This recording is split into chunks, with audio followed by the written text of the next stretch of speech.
ప్రకాశం జిల్లా త్రిపురాంతకం మండలంలోని దూపాడు గ్రామంలో అర్ధరాత్రి గుర్తు తెలియని వ్యక్తులు తాళం వేసి ఉన్న మసీదులోకి చొరబడి మసీదులో నిప్పు అంటించారు. త్రిపురాంతకం మండలంలో దూపాడు ముస్లింలు అధికంగా నివసించే గ్రామం. ఇక్కడ ఎన్నో ఏళ్లుగా హిందువులు, ముస్లింలు, క్రైస్తవులు కలిసి అన్నదమ్ముల వలె జీవిస్తూ ఉంటారు.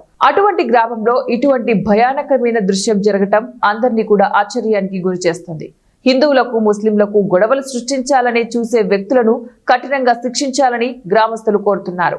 సంఘటన స్థలానికి చేరుకున్న పోలీసులు దర్యాప్తు చేపట్టారు. నమస్కారం అందరికీ. ఈరోజు త్రిపురాంతకం మండలంలో దూపాడు గ్రామం అని ఉంది. దూపాడు గ్రామంలో ఒక మసీదు ఉంది. ఇక్కడ ఒక 20-60 కుటుంబాలు ఉన్నాయి. ఇక్కడ ఒక 10-20 మంది మసీదుకి వచ్చి బాగా ప్రార్థన చేసుకొని పోతూ ఉంటారు.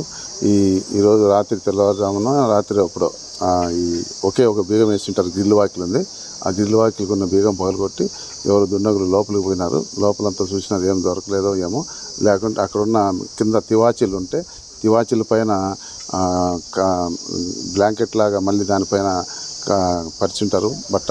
ఆ బట్టనంతా ఒక కుప్ప వేసి దానికి అగ్గి పెట్టిపోయినట్టున్నారు. కొద్దిగా కాలింది, కొద్దిగా తివాచీలు కూడా కాలి ఉన్నాయి. మిగతా ఏమీ డ్యామేజ్ కానీ మిగతా ఏం జరగలేదు. ఏం వస్తువులు కూడా అందులో తీసుకుపోయేకి ఏం లేవని చెప్తున్నారు.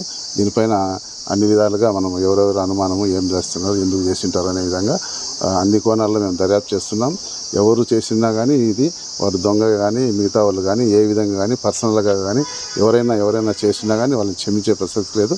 వాళ్ళని కఠినంగా శిక్షిస్తాం. తీవ్రంగా అన్ని బృందాలు పెట్టి మేము దర్యాప్తు చేస్తున్నాము. ఓకే.